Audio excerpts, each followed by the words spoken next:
Audio book वांग्मय 35। समस्त विश्व को भारत के अजस्त्र अनुदान। Chapter 1 part 101। प्रवासी परिजनों से अपेक्षाएं।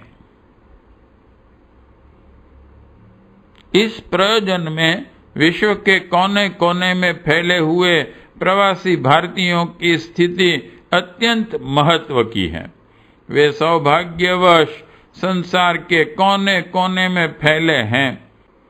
जिन कार्यों में वे लगे हैं वे भी महत्वपूर्ण हैं। उनका व्यक्तित्व एवं प्रभाव भी हैं। जिन कार्यों में हाथ डालें सफल बन सकें, इतना कौशल्य भी उनमें है। अपनी संस्कृति की गरिमा से वे अवगत भी हैं और श्रद्धालु भी। इतने पर भी उन्हें यह सुझाया नहीं गया है कि जिन देशों में वे निवास करते हैं उनकी अन्य प्रकार की सेवा साधना करते हुए वे एक प्रयास यह भी करें कि उस क्षेत्र के जन समुदाय को देव संस्कृति का परिचय एवं अपनाने का उत्साह उपलब्ध हो सके। यदि यह तथ्य ध्यान में आया होता तो निश्चय ही अब तक उनकी प्रतिभा की परिणति अत्यंत सुखद हो चुकी होती और उससे शालीनता संवर्धन के सदुद्देश्य की पूर्ति में असाधारण योगदान मिला होता। यहाँ इस तथ्य को भली भांति समझ लिया जाना चाहिए कि धर्म परिवर्तन वाले हथकंडे अब उतने आकर्षक एवं उत्साहवर्धक नहीं रहे जितने पहले कभी थे। अब यह सोचना बेकार हो चला है कि एक संप्रदाय के अनुयायी यदि दूसरे संप्रदाय में प्रवेश पा लें तो उनका स्तर बदल जाएगा। लेबिल बदल देने से बोतल में भरे पदार्थ का स्वरूप नहीं बदलता। आवश्यकता तो उस पदार्थ को बदलने की है जो बोतल में भरा हुआ है। संप्रदाय और संस्कृति में जमीन आसमान जितना अंतर है। देव संस्कृति मनुष्य मात्र के लिए है और उसे अपनाया जाना परंपरागत संप्रदाय में बने रहकर भी हो सकता है। अगले दिनों समस्त विश्व को, समूचे मानव समाज को एक राष्ट्र, एक धर्म, एक व्यवस्था और एक भाषा के माध्यम से नए आधार पर गठित होना है तो संप्रदाय परिवर्तन के लिए व्यर्थ की दौड़ धूप करने की उपयोगिता रह नहीं जाती। जिनका दृष्टिकोण छिछले स्तर का हो वे अधिक उत्साह दिखा भी सकते हैं, पर देव संस्कृति के विस्तार की बात सोचने वालों को अपनी योजना का स्वरूप बिना संप्रदाय परिवर्तन को महत्व दिए मात्र चिंतन और चरित्र में उत्कृष्टता का समावेश करने भर तक सीमित रखना है। देव संस्कृति के विश्व विस्तार में प्रवासी भारतीयों की विशेष स्थिति है, अस्तु उनकी भूमिका भी विशेष हो सकती है। वस्तु स्थिति से उन्हें अवगत और उत्तरदायित्वों का स्मरण कराया जा सके तो निश्चय ही वे बहुत कुछ कर सकने की स्थिति में होंगे। उसे करने में आनाकानी भी नहीं करेंगे। पार्ट 101 समाप्त।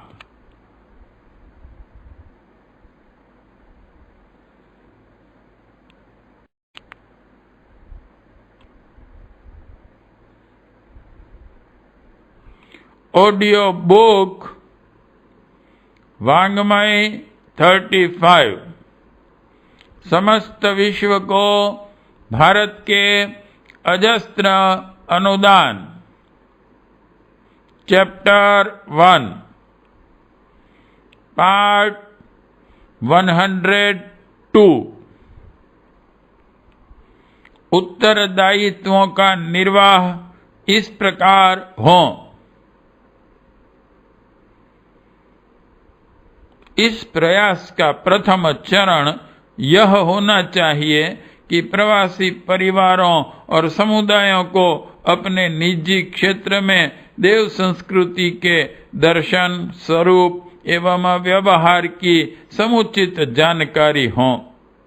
उस जानकारी का स्तर ऐसा हो जिससे न केवल उनके अपने परिवार को प्रभावित रखने का अवसर मिले, वरन वे सब अपने संपर्क क्षेत्र पर भी इस विषय की गहरी छाप छोड़ सकें।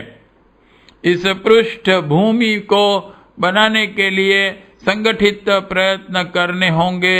ज्ञानवर्धक साहित्य प्रस्तुत करना होगा। विचार विमर्श, प्रवचन, परामर्श का मंच विनिर्मित करना होगा। साथ ही ऐसे रचनात्मक क्रियाकलापों का विस्तार करना होगा जो संपर्क में आने वालों को उद्देश्य एवं प्रयास की गरिमा से प्रभावित कर सकें। इसके लिए हर जगह इस युगांतर चेतना मिशन के संगठन खड़े होने चाहिए और उन्हें देव संस्कृति को निजी परिवार संस्थाओं से लेकर संपर्क क्षेत्र में इसकी महत्ता से प्रभावित करने वाले कार्यक्रम बनाने चाहिए।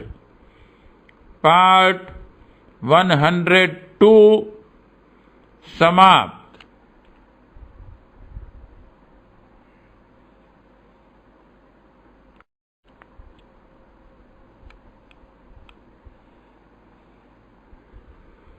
ऑडियो बुक वाङ्मय 35 समस्त विश्व को भारत के अजस्त्र अनुदान। चैप्टर 1 पार्ट 103 प्रारंभिक कार्यक्रम। 2 कार्यक्रम ऐसे हैं जो प्रारंभिक प्रयास के रूप में तत्काल क्रियान्वित किए जा सकते हैं। इनमें से एक है सस्ते सांस्कृतिक साहित्य का स्थानीय प्रकाशन और उसे घर घर में पढ़ाने वापस लेने की व्यवस्था। दूसरा है हर प्रभावी व्यक्ति का जन्म दिवोत्सव मनाने का अत्यंत सस्ता किंतु प्रभावोत्पादक कार्यक्रम। यह दोनों ही प्रयोग भारत में अत्यंत लोकप्रिय एवं सफल हुए हैं। देव संस्कृति का आधुनिक प्रस्तुतिकरण युग साहित्य के रूप में प्रकाशित हुआ है। अनेकों छोटी बड़ी पुस्तकें छपी हैं तथा कई अति भावनापूर्ण मासिक पत्रिकाएं प्रकाशित होती हैं। इनका सार संक्षेप प्रवासी संगठन स्थानीय संस्करण के रूप में स्वयं ही छापे। भारतीय भाषाओं के टाइप न मिलने पर भारत में छपी पुस्तकों को ही ऑफसेट प्रेस पर छापा जा सकता है। इसके प्रकाशन विक्रय का सारा उत्तरदायित्व वे संगठन ही उठा सकते हैं। इसमें थोड़ी पूंजी, मेहनत और सूझबूझ तो लगेगी, पर न तो आर्थिक दृष्टि से हानि रहेगी और न किसी अन्य प्रकार की कठिनाई का सामना करना पड़ेगा। इसी प्रकार जन्म दिवसोत्सवों को सरल पद्धति से सर्वत्र सीधा अपनाया जा सकता है। कोई कठिनाई हो तो भारत से एक टेप मंगवाकर टेप रिकॉर्ड के सहारे उसे सीखा जा सकता है। टेप योजना के अंतर्गत भारत में मिशन के छोटे छोटे उद्बोधन तथा देव कन्याओं के संगीत घर घर में पहुंचे और लोकप्रिय हुए हैं। प्रवासी भारतीय इस व्यवस्था का लाभ उठा सकते हैं। इन दो के बाद अन्य कार्यक्रमों को क्रमशः हाथ में लिया व आगे बढ़ाया जा सकता है। भारत में युग निर्माण परिवार की सदस्यता का शुल्क है 10 पैसा नित्य तथा 1 घंटा समय। देव संस्कृति के प्रसार विस्तार में नियमित रूप से लगाना। 10 पैसा ज्ञान घट नामक डिब्बे में जमा किए जाते हैं। समय को संगठन के काम में लगाया जाता है। यही प्रक्रिया प्रवासी परिवारों में भी चल पड़े तो प्रसार विस्तार के लिए जिन साधनों की आवश्यकता है वे सहज ही जुटने लगेंगे। सर्वेक्षण के अनुसार इन दिनों उच्च शिक्षित MD योग्यता के 15,000 डॉक्टर विदेशों में हैं, जिन्हें भारत में इस स्तर के डॉक्टरों का 13% समझा जा सकता है। इनके अतिरिक्त मध्यवर्ती योग्यता के MBBS डॉक्टरों का नंबर आता है। वे भारत में प्रतिवर्ष प्रायः 12,500 की संख्या में निकलते हैं, जिनमें से लगभग 1,000 प्रतिवर्ष विदेश चले जाते हैं। अकेले ब्रिटेन में इन दिनों लगभग 10,000 भारतीय डॉक्टर्स हैं। इनमें से 7,000 सरकारी अस्पतालों में काम करते हैं। 700 वहां की राष्ट्रीय स्वास्थ्य सेवाओं में लगे हैं और शेष स्थायी रूप से वहीं रहकर निजी प्रैक्टिस करते हैं। डॉक्टरों के बाद इंजीनियरों, प्रोफेसरों तथा अन्य उच्च स्तरीय योग्यता के व्यक्तियों का नंबर आता है। सन 1979 तक प्राप्त आंकड़ों के अनुसार इनमें 8,497 विभिन्न क्षेत्रों में कार्यरत वैज्ञानिक, 11,567 इंजीनियर, 21,519 टेक्नीशियन एवं 1,550 शिक्षण क्षेत्र के विद्वान थे। व्यवसाय में भी इनकी अच्छी गति है। अपने अपने कार्य क्षेत्रों में वे सफलतापूर्वक प्रगति कर रहे हैं और उन देशों की समृद्धि बढ़ाने में महत्वपूर्ण योगदान दे रहे हैं। दक्षता और प्रतिभा को एक कोने पर रखकर मात्र संख्या की दृष्टि से देखा जाए तो भी वे इतनी बड़ी संख्या में हैं कि उन्हें कितने ही देशों की समूची जनसंख्या की तुलना में कहीं अधिक देखा जा सकता है। 3.25 करोड़ बिखरे भारतीयों की तुलना में लगभग 69 सर्वसत्ता संपन्न देश भी हल्के पड़ते हैं। इनकी जनसंख्या अपने में 3 करोड़ से कहीं कम है। बहुत छोटी जनशक्ति वाले देशों को देखा जाए तो उनकी संख्या में दर्जनों देशों का योग भी हल्का पड़ता है। उदाहरणार्थ कुछ देशों की जनसंख्याओं के आंकड़े इस प्रकार हैं। Afghanistan 195 lakh, Algeria 170 lakh, Andorra 30,700, Angola 56 lakh, Argentina 245 lakh, Austria 74 lakh, Australia 135 lakh, Belgium 98 lakh, Bulgaria 97 lakh, Norway 40 lakh, Netherland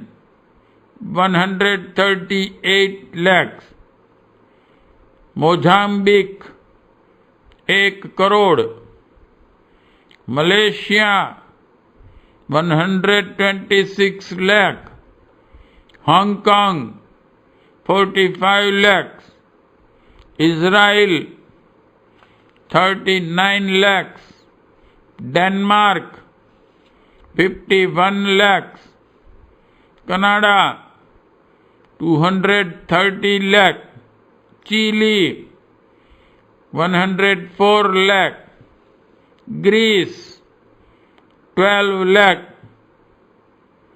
इत्यादि।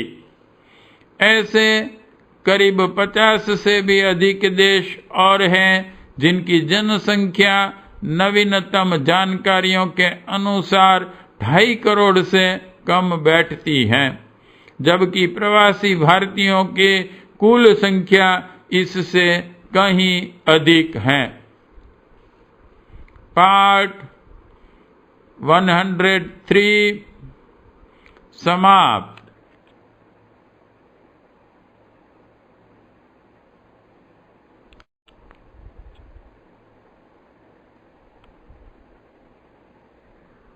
ऑडियो बुक वाङ्मय 35।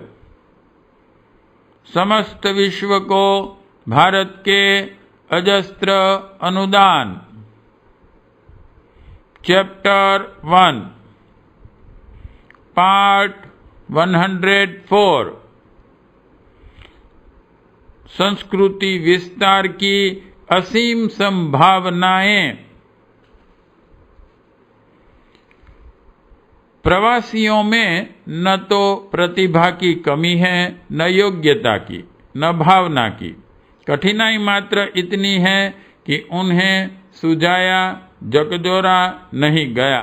यदि अनुरोध किया गया होता और एक सुनिश्चित कार्यक्रम सामने रखा गया होता तो कोई कारण नहीं कि उनका देव संस्कृति को प्रखर परिपुष्ट बनाने जैसे महान कार्य में समुचित योगदान न मिला होता। अधिक न सही, इतना प्रयास तो भारत भूमि से ही हो सकता था कि उन्हें उपरोक्त प्रयोजन के लिए आमंत्रित किया गया होता और उन प्रतिभाओं के सहयोग से विश्व के 91 प्रमुख देशों में देव संस्कृति के प्रति श्रद्धा सम्मान का प्रसार विस्तार का वातावरण बनाया गया होता। इस संदर्भ में दुर्भाग्य एक ही रहा है कि भारत भूमि से तथा कथित धर्म प्रचारक लेक्चरबाजी करने रंग बिरंगी वेशभूषा में पहुंचते और जिस तिस बहाने चंदा लूटकर लाते रहें। यदि पादरियों की तरह वे प्रवासी देशों में जा बसते और लंबी अवधि तक वहां ठहरकर चर्च कार्यकर्ताओं की तरह जनसेवा में निरत रहते तो स्थिति दूसरी ही होती। तब भारतीय धर्म प्रचारकों तथा योगी नामधारियों के प्रति जो अश्रद्धा का वातावरण है वह न होकर सम्मान और सहयोग की परिस्थितियां दृष्टिगोचर होती। पार्ट 104 समाप्त।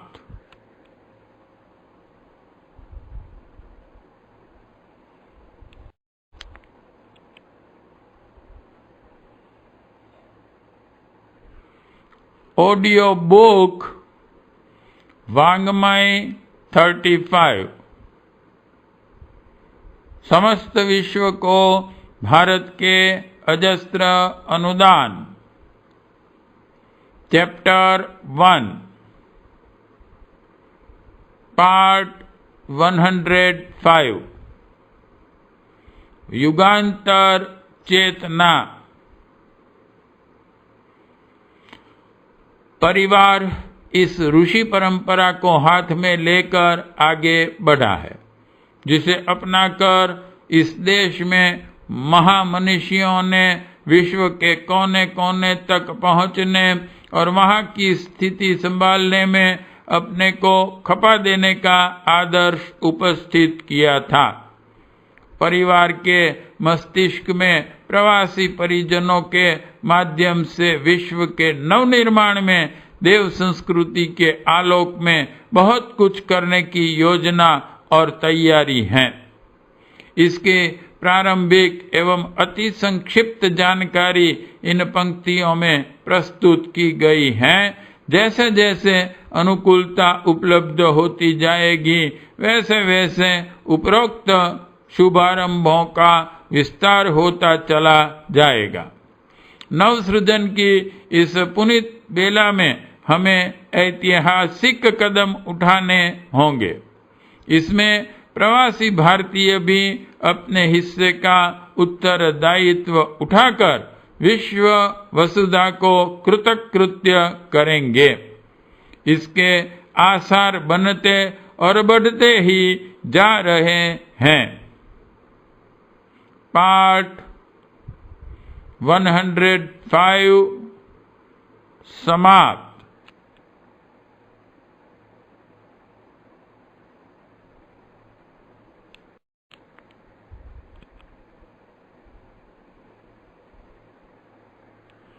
ऑडियो बुक वाङ्मय 35। समस्त विश्व को भारत के अजस्त्र अनुदान। Chapter 1 part 106। जीवंत सांस्कृतिक चेतना एक अनिवार्य आवश्यकता। बिखराव से शक्ति का अपव्यय होता है और टकराव से विपत्ति आती है। इस सिद्धांत को कहीं भी जाना परखा जा सकता है। विशेषतया इसका खरापन वहां देखा जा सकता है जहां अल्पसंख्यकों की स्थिति में रहकर निर्वाह करना पड़ता है। प्रवासी भारतीय जहां कहीं भी बसे हैं वहां वे सांस्कृतिक दृष्टि से अल्पसंख्यक बनकर रह रहे होंगे।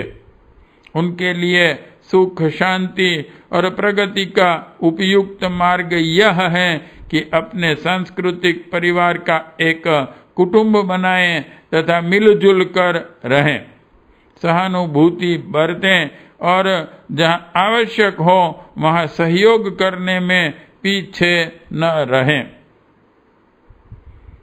भारत में जाति, बिरादरी और संप्रदाय के नाम पर फूट बहुत हैं।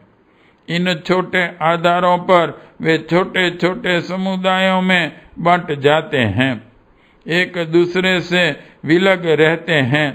इस महामारी ने विश्व के सबसे अधिक क्षमता संपन्न परिवार को गया गुजरा और दीन दरिद्र बनाकर रख दिया।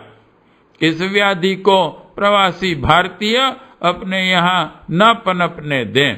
जाति पाति के मत संप्रदाय के नाम पर भेदभाव न रहने दें।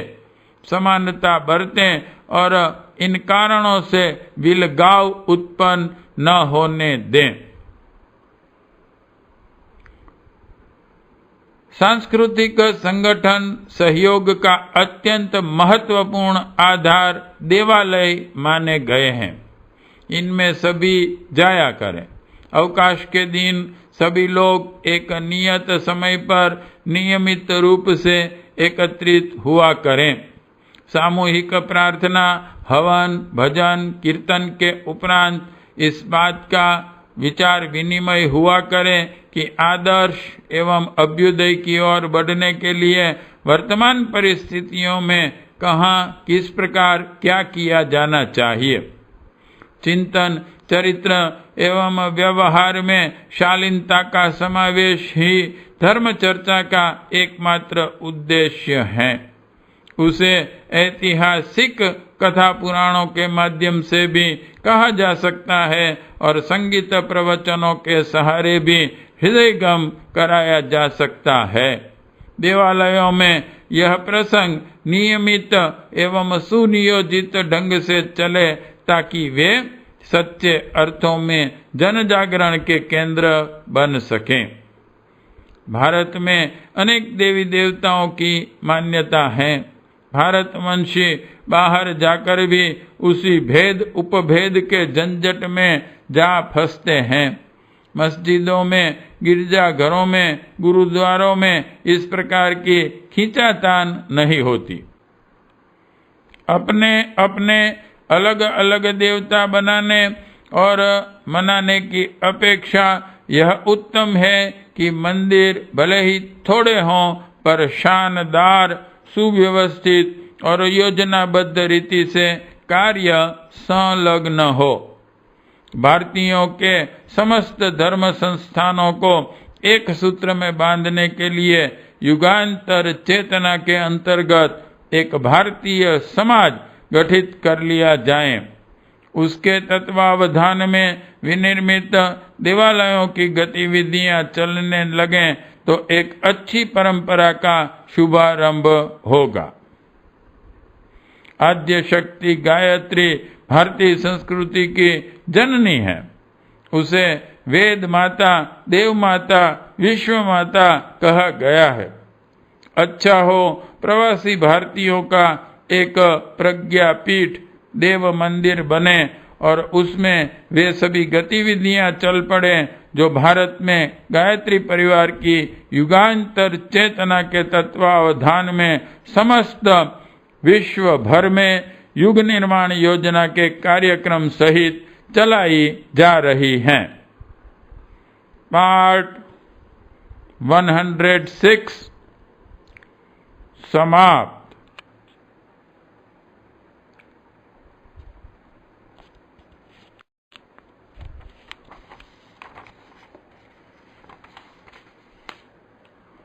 ऑडियो बुक वाङ्मय 35। समस्त विश्व को भारत के अजस्त्र अनुदान। चैप्टर 1 पार्ट 107 कार्यक्रम की एक रूपरेखा। भारत की गायत्री प्रज्ञा पीठों में प्रातः सायं पूजा आरती, सामूहिक प्रार्थना, रात्रि में कथा होती है। 2-2 घंटे की 3 शिक्षण कक्षाएं चलती हैं। एक बालकों के लिए, दूसरी महिलाओं के लिए, तीसरी पुरुषों के लिए। समय स्थानीय सुविधा के अनुसार रखा जा सकता है। इन पाठशालाओं में हिंदी भाषा का, भारतीय संस्कृति के दर्शन एवं व्यवहार का अध्ययन अध्यापन चलता रहे। प्रज्ञापीठ में अभिष्ट प्रयोजनों को पूरा कर सकने वाला साहित्य रहे, जिसे घर घर पहुंचाने और वापस लाने का उपक्रम चलाया जाए। भारत में प्रज्ञा संस्थानों में 2 कार्यकर्ता नियुक्त रहते हैं। एक देवालय में उपस्थित रहता है और स्थानीय प्रशिक्षण की उपरोक्त व्यवस्था चलाता है। दूसरा जनसंपर्क साधने के लिए परिभ्रमण पर निकलता है। घर घर साहित्य पहुंचाना, वापस लाना उसका प्रमुख काम होता है। इस माध्यम से दैनिक स्वाध्याय और सांस्कृतिक शिक्षण का काम नियमित रूप से चलता रहता है। इस परिव्राजक का एक काम यह भी होता है कि जिनकी रुचि हो उन लोगों के घरों पर जन्मोत्सवों की व्यवस्था करे। यह व्यवस्था बहुत ही सस्ती, आकर्षक, भावभरी एवं प्रेरणाप्रद होती है। साथ ही व्यय की दृष्टि से उसे इतना सरल बनाया गया है कि हर स्थिति का, यहाँ तक कि अति निर्धन व्यक्ति भी उसे सरलतापूर्वक मना सके। इसमें मित्र, पड़ोसी एकत्रित होते और नैतिक एवं सांस्कृतिक पुनरुत्थान के संबंध में अति महत्वपूर्ण जानकारी प्राप्त करते हैं। यही उपक्रम प्रवासी भारतीयों को भी अपने यहाँ चलाना चाहिए। प्रज्ञा संस्थान बन सके तो उसी के प्रांगण में भारत की प्रमुख भाषा हिंदी तथा आवश्यकतानुसार अन्य प्रांतीय भाषाओं की शिक्षण व्यवस्था चलती रह सकती है। यह एक अत्यंत महत्वपूर्ण आवश्यकता है, क्योंकि विदेशों में कदाचित ही कहीं भारतीय भाषाओं के शिक्षण का सरकारी प्रबंध होता है। इस आवश्यकता की पूर्ति स्वयं ही करनी होगी। देवालयों में भी यह कार्य होता रह सकता है। बच्चों के नामकरण, अन्नप्राशन, मुंडन, विद्यारंभ, यज्ञोपवीत संस्कार कराए जाने चाहिए। इन पारिवारिक समारोहों के माध्यम से कुशल पुरोहित भारतीय परंपरा के अनुरूप नैतिक, पारिवारिक एवं सामाजिक जीवन की गरिमा एवं उपयोगिता समझाए रह सकते हैं। इस प्रकार ही घर में इन धार्मिक आयोजनों के माध्यम से सांस्कृतिक आलोक पहुंचाने का सिलसिला बना रह सकता है। विवाह, वानप्रस्थ, अंत्येष्टि और श्राद्ध तर्पण जैसे संस्कार होते रहे तो विस्मृत होती जा रही सांस्कृतिक परंपराओं की जानकारी मिलती और श्रद्धा बनी रह सकती है। भारतीय पर्वों में दिवाली, वसंत पंचमी, होली, गायत्री जयंती, गुरु पूर्णिमा, श्रावणी, विजयादशमी प्रमुख हैं। इनके अतिरिक्त रामनवमी, कृष्ण जन्माष्टमी और शिवरात्रि का भी जहाँ प्रचलन हो वहाँ उन्हें सामूहिक रूप से मनाया जाना चाहिए। पर्व त्योहारों के पीछे अत्यंत महत्वपूर्ण तथ्य एवं उद्देश्य छिपे पड़े हैं। उन्हें घरेलू पूजापत्री, पकवान, रोशनी तक सीमित न रखकर सम्मिलित रूप से मनाया जाना चाहिए। सामूहिक गायत्री जप, हवन, भजन, कीर्तन, प्रवचन, दीपदान जैसे उपचार तो इन सभी समारोहों में समान रहें, किंतु जो पर्व मनाया गया है उसकी प्रेरणा से उपस्थित लोगों को अवगत कराया जा सके तो प्रतीत होगा कि प्रत्येक पर्व अपने आप में एक शास्त्र छिपाए हुए हैं। इन प्रेरणाओं से उपस्थित लोगों में सांस्कृतिक चेतना की उमंगे उभारने में असाधारण योगदान मिल सकता है। आश्विन और चैत्र की नवरात्रियों में प्रातःकाल सामूहिक जप अनुष्ठान तथा रात्रि को ज्ञान यज्ञ का प्रशिक्षण सत्र चलता रहे। अंतिम दिन गायत्री यज्ञ एवं सहभोज, कन्या भोज आदि हुआ करें। रात्रि को दिवाली मने तो वह आयोजन भी एक प्रकार से सत्र समारोह जैसा उपयोगी एवं प्रेरणाप्रद हो सकता है। भारत के विभिन्न क्षेत्रों में नवरात्रियां कई प्रकार के समारोहों के साथ मनाई जाती हैं। रामलीला, रासलीला, गण गौर गटवा, टेसु, झांझी, शस्त्र पूजन जैसे कितने ही प्रकार के मेले समारोह धूमधाम भरे आयोजन होते हैं, जिनमें भारी जन समुदाय एकत्रित होकर मनोरंजन, उत्साह एवं प्रकाश परिचय प्राप्त करता है।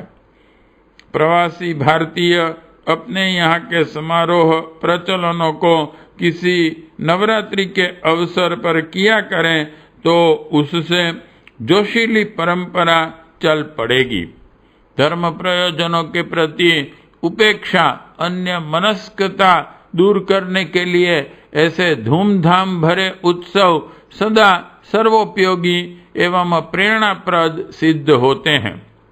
यदि पूर्व प्रचलनों में कोई अन्य समारोह होता आ रहा हो तो उसे भी इस प्रकार नियोजित किया जा सकता है कि वह मनोरंजन धूमधाम तक ही सीमित होकर न रह जाए, सम्मिलित होने वाले को उपयोगी प्रेरणाएं भी उपलब्ध होती रहें। इसके लिए चित्र प्रदर्शनियां, फिल्म प्रदर्शन, नाटक, कविता सम्मेलन, संगीत सम्मेलन जैसे आयोजन भी रखे जा सकते हैं। पार्ट 107 समाप्त।